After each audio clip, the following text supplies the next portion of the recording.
HubSpot presents the Modern Sales Leader Award, a way to celebrate individuals who move the industry forward through purposeful, data-driven decision-making and a commitment to prioritizing people.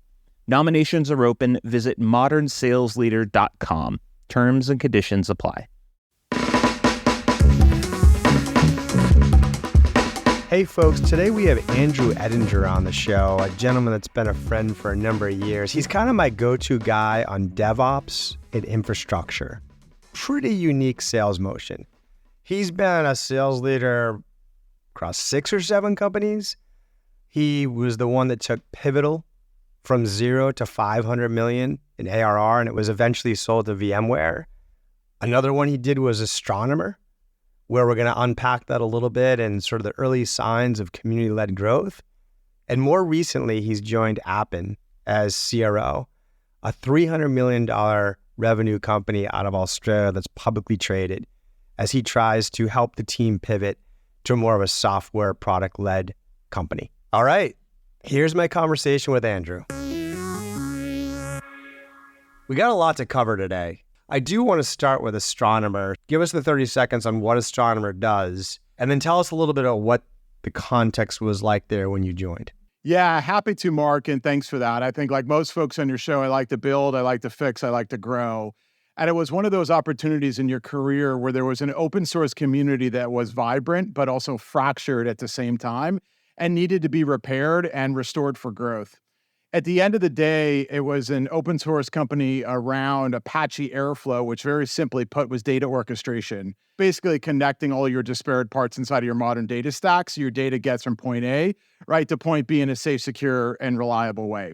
So when I joined, it was like an opportunity to say, hey, look, how many times in your life do you get to go join a top-level Apache project, all the vanity metrics of 20,000 plus stars and 1 million downloads, et cetera, and really actually give that some new energy? There were about 25 people in the company and sub $1 million in revenue when I started. So we went from that sub million to the mid 20s, which included launching a cloud product and taking some other revenue that were, in other channels down. So it was actually more growth than that, but it was a really exciting time, and companies continuing to do absolutely fantastic under Andy Byron and team, and they're crushing it right now. Awesome. You said coming in, it was a little fractured, the community. Can you tell us what that means? Like, how did you know it was fractured? How do you measure that? And what do you think was the cause of it? Yeah, look, again, I think the developers are very powerful and they have a very powerful voice. And there was a number of kind of core and foundational features that had been asked to be included in the project for a number of years that just never materialized into a packaged upgrade and piece of software that folks could use.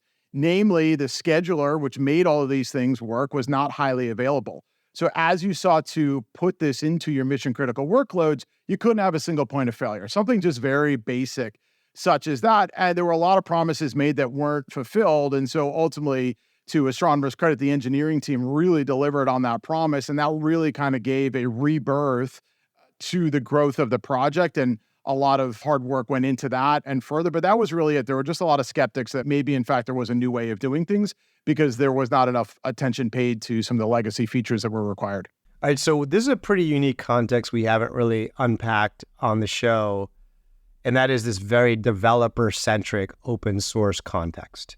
As a newcomer to that, as a revenue person, as a salesperson, I would be a little freaked out. Developers it's a culture of its own, and generically speaking, I might say that like developers don't have a ton of respect for salespeople per se. Was that the context there? How did you navigate that? How would you recommend a sales leader coming into a context like take that on? Yeah, well, I think, Mark, you hit the nail on the head. Look, I've had a lot of history before this with open source developers at Pivotal and Spring Boot and that whole movement. So I had a little bit of experience here. And as a result, I built technical chops and capabilities that I didn't have in my career. And so the first thing, to your point, you cannot do is sell, and you have to add value, right? And so obviously I show up looking like a salesperson, probably talk like a salesperson, and probably am not that incognito there. But once you start to add value and actually show that you can help and understand and have empathy to solve the problems that they have and show them the way, you start to earn the credibility and the respect. And I think it all comes down to understanding the user journey that they're on Because once you understand that user journey, you can understand the pain that they're in their environment, their situation, and ultimately the impact you could have. So it still comes down to the basics of fundamental selling and qualification. You're just doing it a much different way that's much more technical led than sort of sales and qualification led, if that makes sense. It does, but can you unpack value a little bit? Because I'm going to channel a new seller or leader coming into this context. It's like, it almost feels like I have to go spend 3 years in some sort of computer science department to like go toe to toe with these folks. How can I possibly add value to a developer who's been coding for 15 years when I've never touched code? Or did you have to go and literally learn to code a little bit? I wouldn't say that I had to learn to code, but I did learn how to use the product. And I did learn how, at the end of the day, if you're a developer and you're deploying something to production and being able to view and look at logs and metrics in a dashboard that could tell you the health, the state, and how things are running in production, you could very easily show them how that might be something that would add value to them that was previously impossible in the open source world, or that they would have to spend their precious time coding, configuring, managing, upgrading, supporting, and scaling out to the rest of the enterprise. And that, at the end of the day, was not something that a data engineer and that core persona was really interested in doing. They were interested in doing their daily lives of getting data ready for the organization to consume and for business leaders to make informed decisions and actions to run the business off of. Okay, so if I know like Medic or I know like Challenger Sale, something off the shelf, it feels like I have to customize that to this buyer context. Like what falls flat if I'm just like a straight out Medic implementer and I did that in whatever, healthcare, finance, whatever. And now I'm going into the developer environment. How does that have to be tweaked? Yeah. Well, for starters, most of the developers in the open source world don't have any money. They don't actually care about your metrics. They don't actually care about being qualified. And worse, they actually have no idea how software gets procured inside of their organization. At the end of the day, you have to implement a process such that they understand that you can make their life better. And once you do that, you've earned the credibility to then ask for the next steps on how you would get to their boss, what this would mean, and how you would articulate the value. And we've learned this the hard way, right? There were plenty of times I called it Casper the Ghost. You thought you did a great job. You let them go sell on your behalf to their boss. And guess what? UC and Salesforce closed unresponsive. And so we had to really radically change our engagement model around situation pain impact that would then frame up sort of where they were trying to go and be very prescriptive about how the engagement model worked, and earning the right and the credibility to then take that next step together with them and enabling them with the tools and us and our technical personas to be able to communicate with their VPs and heads of engineering on the value that we could provide. And so it was a delicate dance, Mark. There's no doubt about it. Help me unpack that as like a sales coach or manager. So it's like, okay, you're listening to a first meeting between one of your reps and this engineer. And the engineer is loving it. They're like, oh my gosh, this is great. I had no idea. You've showed me exactly the value. I'm going to take this to my VP engineer and I need this product. And the engineer and the salesperson's like, okay, that's great. Can I join the meeting? I'd like to be part of that. And the engineer's like, no. My VP of engineering is extremely busy. I'll just handle this on my own.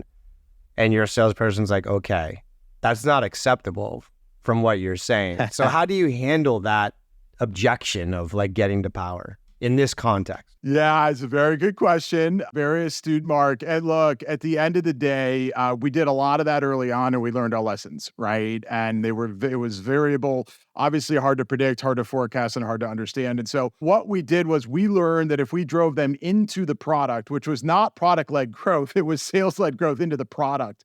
And we got them to deploy literally in a few hours in a workshop a few of their pipelines so that we could show their management, their code working in this cloud. We drove an engagement process that we were upfront and unapologetic about. It was like, look, here is our process. Here's how we engage. Here's your investment. And here's what we would like to do in return if we prove these things. Like, does this work for you?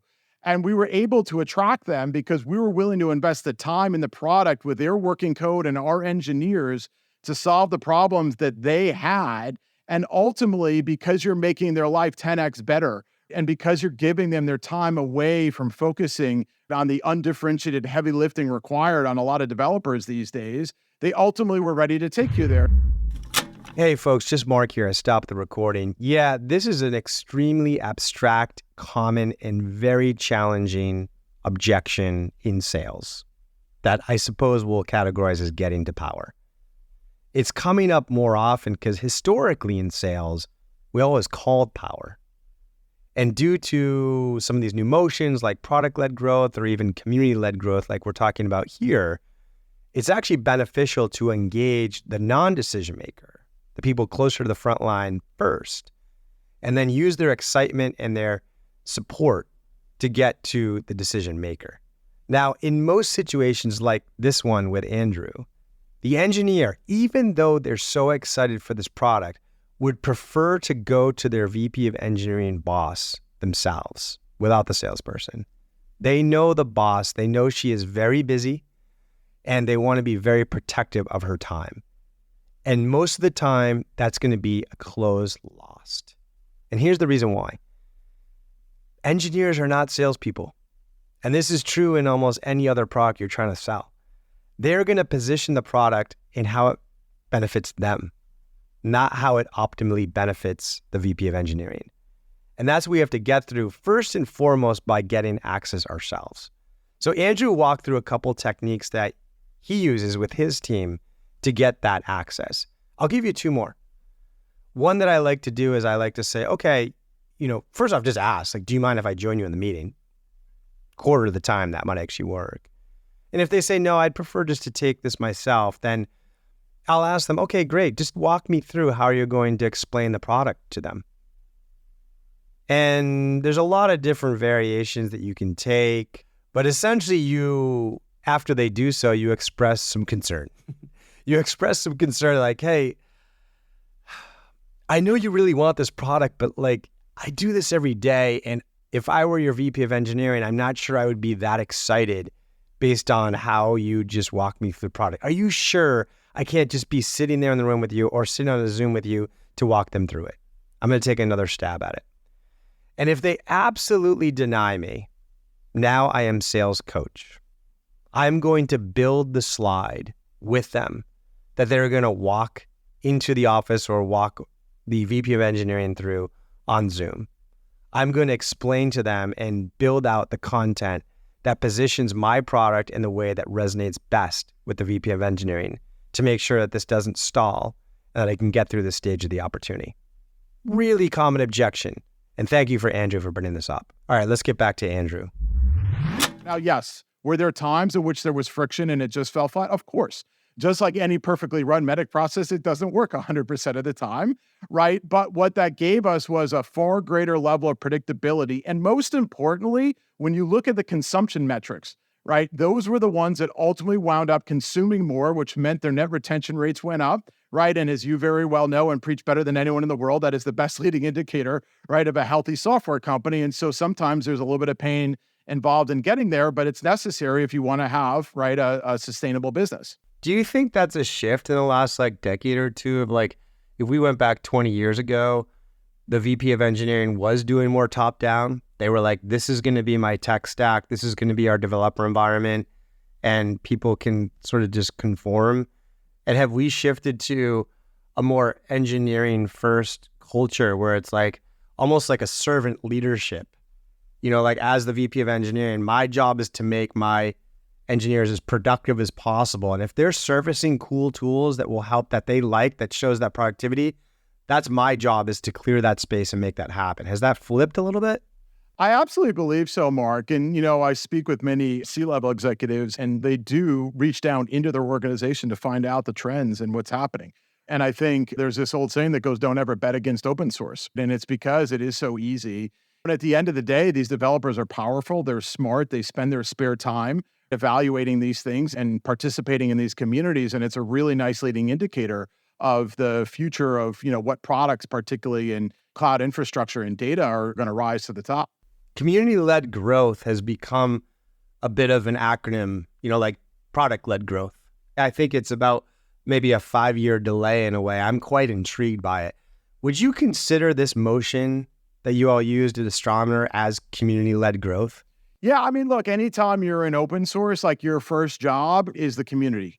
That's it. period, the end. And without a vibrant community, you don't earn the right to actually monetize anything. And so we took a strategy that was called the 3Cs, which was community, content, conversion. And if we didn't do all of the right things to engage the community, which is a combination of obviously solid technical leadership and feature velocity and development into the core open source, but also rich documentation, rich libraries, rich certifications, right? Where we hired the top person from Udemy to run these classes and gave away 25,000 free certifications to go do that.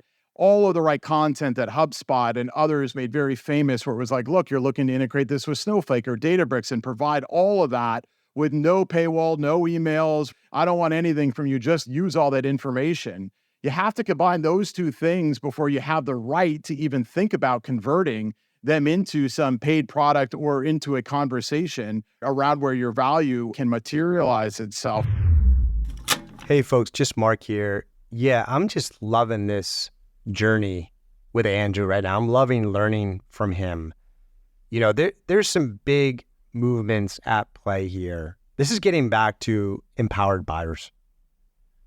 I think that's partially what drove the interest and success of product-led growth, empowering buyers to go try product. And I feel like community-led growth is coming fast. This is a new marketing mechanism. This is a new go-to-market motion that's going to be just as disruptive and just as powerful as product-led growth. It's obviously crawling out of the open source arena. And I believe its applicability beyond that domain, beyond DevOps, beyond infrastructure, to almost any type of B2B software is going to be powerful. So I love digging in here with Andrew to learn these concepts like community, content, and conversion, to really dive into the uniqueness of dark social, a concept that's coming up here, but is becoming ever increasingly important to marketers to be at the front of when the demand and awareness cycle happens and get visibility into that and nurture it and create a moat at the marketing side for your business through your community. All right, this is important. Let's hear more from Andrew on this concept. And so we really worked very hard on those 3Cs, but really the first two to earn the right for the third. So define that for us, because I think as PLG took off, I mean, it was kind of called freemium before, and then people called it PLG, and that really took off. And it was a little difficult to define the boundaries of where PLG sat. And after staring at this for a long time, for me, it was basically, if I could use your product and extract value from your product without talking to a human, whether it was for 7-day trial, or whether it was forever without hitting a payroll, that to me was a product-led growth motion. How do you define community-led growth? Like, is there a clear boundary there? Yeah, I mean, look, PLG is, as you suggested, and many folks have done a world-class job against that and instrumenting for the aha moment and when users convert into teams, and then you can go after the enterprise and all of that. And I think that's well-defined and well-pioneered by many of the greats that are out there.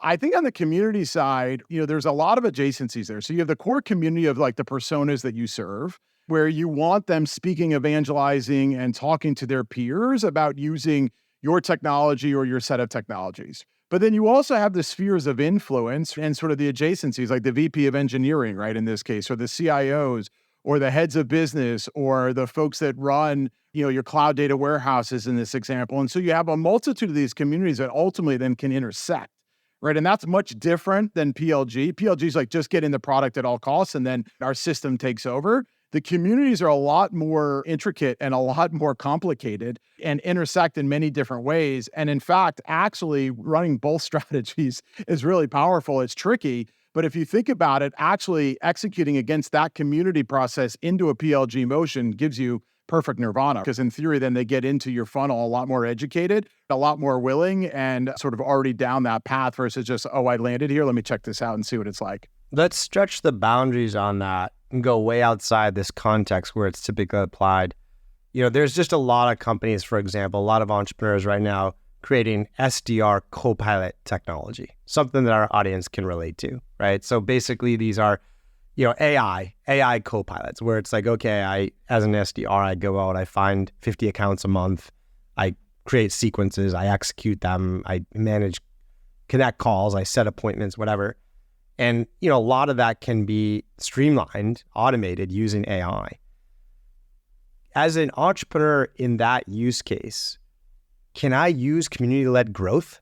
Absolutely. At the end of the day, you just still have to balance, right, the boundaries of these technologies like anything else, whether you're using community-led growth in that AI context or you're using, right, those AI tools just to automate outreach or other sequences. You need to still ensure that you have that personalized touch and you don't come off as a robot and a machine, because it's very disingenuous. And I've used some of these things and seen some of these messages from I'm not really sure if the person on the other end is going to look at this and actually believe that I'm a human. Now, some of them are good enough. And so I guess my long-winded answer is to say yes, but you absolutely need to be careful like you would with any other applied use of that technology.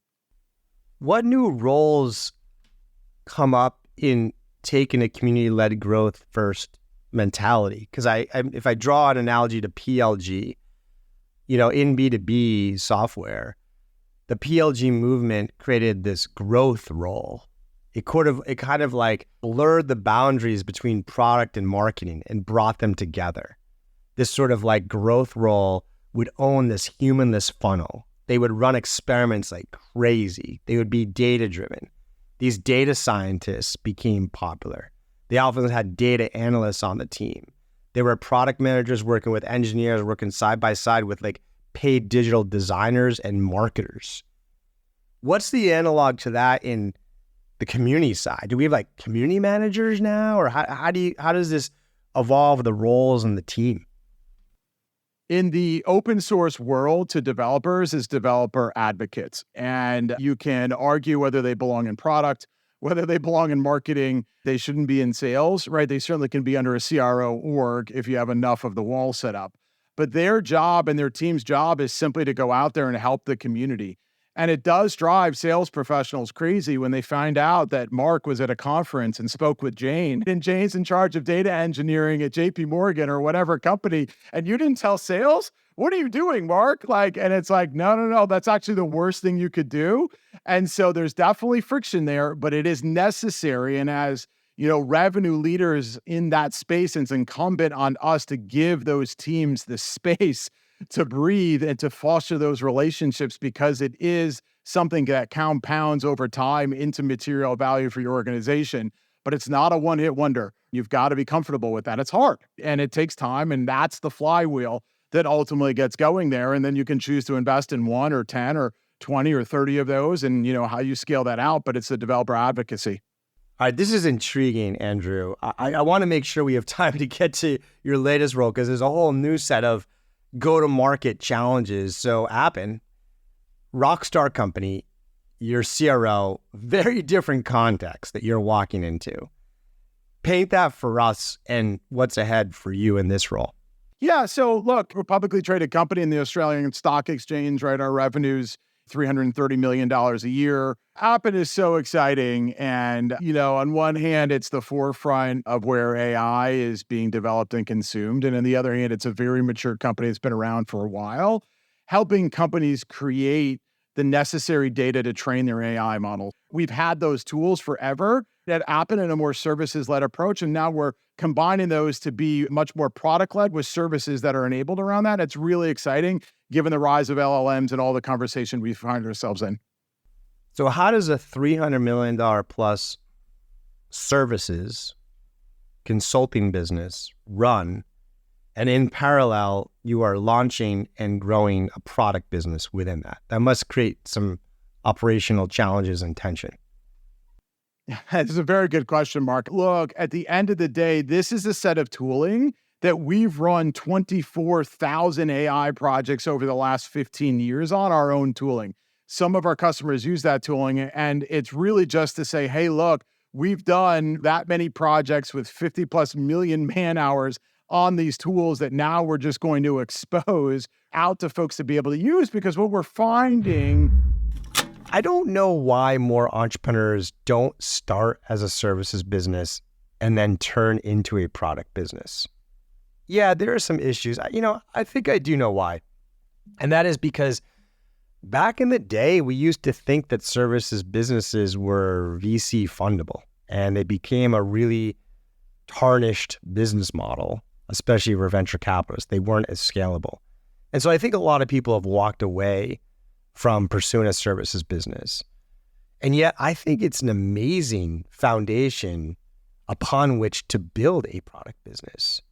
You are essentially getting paid by the market to do your market research.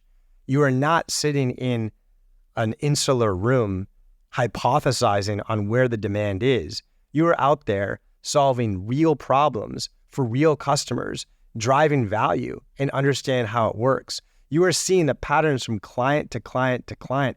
You are in such a better position to architect and get right from the beginning your minimal viable product as you transition.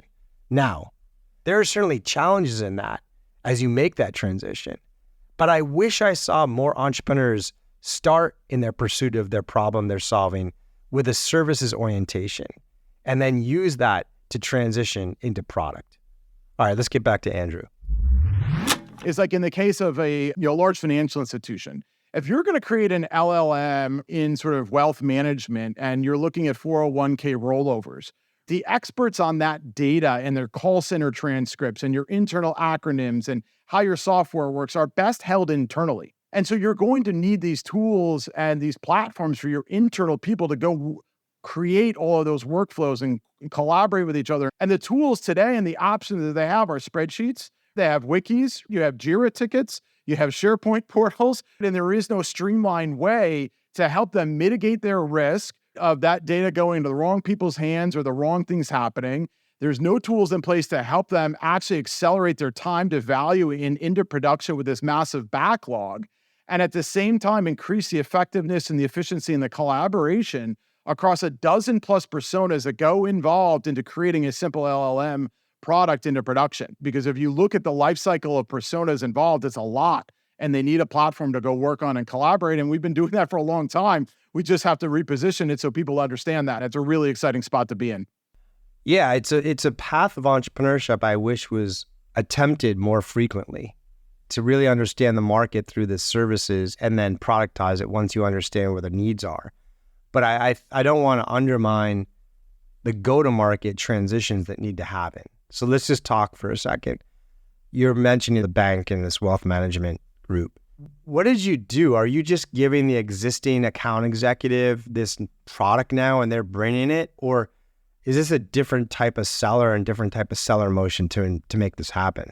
Very good question, Mark. And again, to your point on entrepreneurship, maybe it's just actually called a glutton for punishment.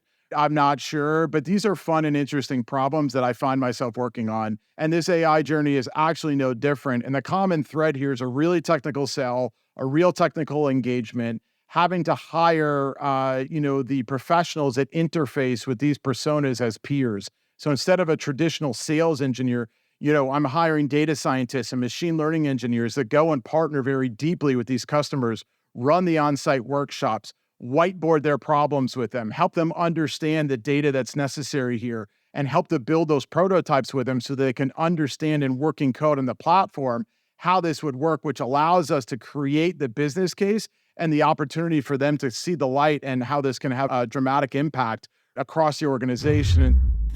Yeah, we're swinging back to these very technical roles. A lot of us live in B2B SaaS, and there's kind of been a progression from like 25 years ago of like, hey, can the technology even do this? And we did have technical people sitting side by side to go head to head with the CTO. To suddenly like, yeah, we pretty much know how this tech is going to work. It's well understood. It's relatively commoditized. And it's more about the go-to-market. It's more about the branding. It's more about the category creation that's going to drive the success of the business. Like, I haven't sat around and be like, oh, is that SaaS business even technically feasible? That hasn't come up for me in like a decade. Here comes AI, and here comes those challenges again. Is this even technically feasible? How does this work? What kind of security implications does this have? I don't know how to adopt this stuff. So here comes the technical sales support staff back. And a lot of us haven't had experience in that in a while. Just a heads up, this is not unique to Appen. This is not unique to DevOps. If 90% of B2B software sales is going to be AI in the next 5 or 10 years, this is coming, especially in the early phases. So pay attention to Andrew's guidance here and think about it if you're going in that direction with your product. All right, let's get back to Andrew. And so it's really just pattern matching from my last 12 years in different areas of this space. And arguably, this is the largest one of them all inside of AI, and really excited about it. Okay, that's fair. Now be a coach then, as someone who has experience in there. So I'm sitting here as CRO of a pretty big team, and I want to benefit from SDR Copilot technology. But my legal team's saying, no, we're not ready. We need another 6 months to get our act together. And on the other side, there's this startup seller who's like, hey, we just raised money at a huge valuation. We need some pilots going on here. And the CRO is like, I love this. I want this. But my legal team is giving me the Heisman for 6 months. What is your recommendation as a sales leader, as a sales coach, to get through that? The thing that we did successfully in some of my earlier journeys we spoke about, right, was we just ran these small pilots and then engaged these teams earlier. Again, it's counterintuitive, but the sooner you get security involved or risk or legal into these, engagements, the better. And at least you understand where your objections are a lot sooner. It's not a fun saying, because if I'm going to lose a deal, I'd certainly rather lose it in 30 days than 90 days or the last day of the quarter when I had it forecasted. But again, blockers still exist. This is new. There are no standards, and your mileage will vary depending on person to person and company to company. But that's sales 101, right? I was so excited, Andrew, when I heard a sales leader caliber like yourself was jumping into Appen to help them with this exciting transformation and to help lay the groundwork for this AI revolution that's coming. So I'm going to watch your story closely. I'm sure it's going to be a fun one. And I really appreciate you joining us today to drop knowledge. Thanks, Mark. It was a pleasure. I appreciate it. Thank you.